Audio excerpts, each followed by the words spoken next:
You know that classic movie scene where, like, someone in a disguise taps a guy on the shoulder and just says, "You've been served." Right, yeah, the dramatic envelope handoff. Exactly. But what happens when the person you need to serve, maybe for a divorce or a custody thing, is actually locked inside a Texas state prison? That is a very different scenario. It really is. So today on this deep dive, our mission for you is to sort of demystify exactly how civil papers navigate that whole system.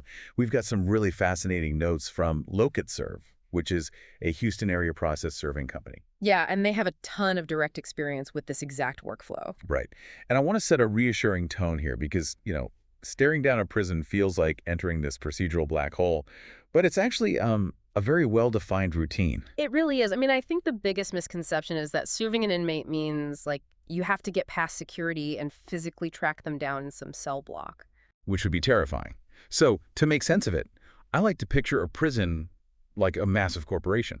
Like if you're suing a giant factory, you don't sneak onto the floor to hand papers to a guy driving a forklift, right? No, of course not. You hand them to the company's official legal agent. Exactly. And Texas law takes that exact same approach. So there's this specific rule, Texas Civil Practice and Remedies Code, section 17.029. Okay, 17.029. Right. And it basically forces every single warden in a TDCJ facility to designate one specific employee.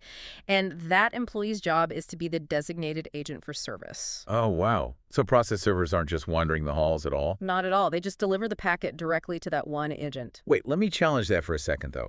If the server just hands, like, divorce papers to a random prison administrator, how do you even know the inmate actually got them? That is a really common question. Right, because doesn't that risk invalidating the whole thing if the inmate, I don't know, refuses to sign or says they never saw it?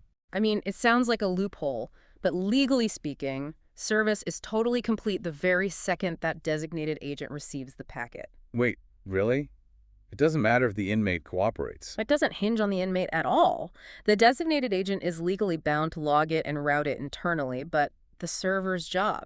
It is officially done right at that handoff. Okay, so if the handoff is legally ironclad like that, it should take, what, 10 minutes?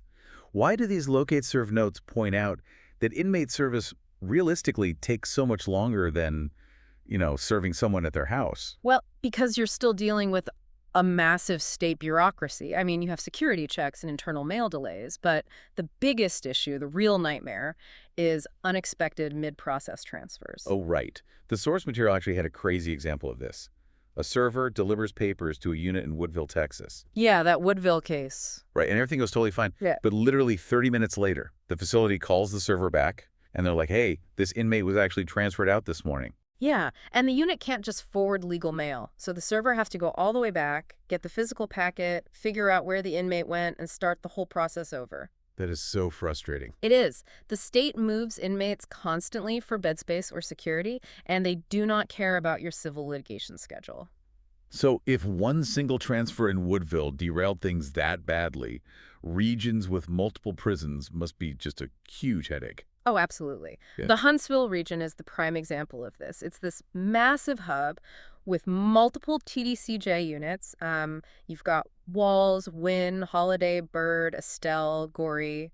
That is a lot of units in one spot. Exactly. You have intake facilities sitting right next to long-term units, so inmates are just constantly being shuffled between buildings. Yeah. If a server isn't actively monitoring for transfers right up until the moment of service, they're going to hit a wall. Wow, so having a server like LocateServe who actually knows the Huntsville geography and those transfer patterns is pretty vital then. It fundamentally changes the timeline of your case, yeah. It makes total sense. But, before we wrap up, I want to leave you with a thought on this whole designated agent system. We always think of section 17.029 as just a rule, but look at how it fundamentally protects the justice system. How do you mean?